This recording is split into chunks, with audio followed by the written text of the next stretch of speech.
Mais avant de finalement présenter le vœu, cela me permet de rebondir sur votre réponse. Communiquer les objectifs, c'est bien, mais faire le suivi, c'est mieux, surtout quand on y associe l'opposition. Et c'est ce que nous demandons d'ailleurs dans les deux vœux, aussi bien celui qui concerne spécifiquement le 12e arrondissement que celui qui concerne tout Paris.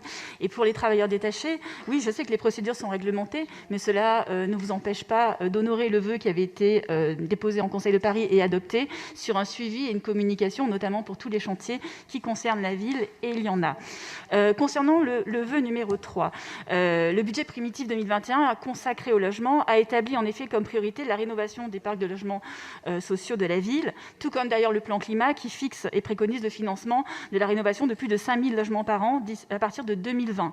Un comité de suivi a en effet été mis en place en 2020 avec les bailleurs sociaux et la ville afin de faire la revue des projets, de partager les bonnes pratiques et de valoriser les opérations du parc social.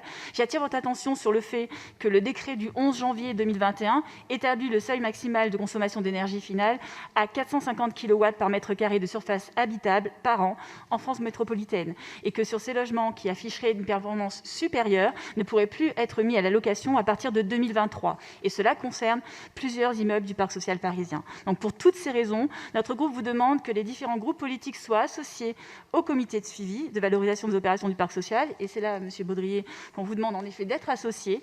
Et enfin, que le comité de suivi soit aussi associé au plan pluriannuel des rénovations du bâti du parc social afin de veiller à la réalisation des différents objectifs fixés. Merci.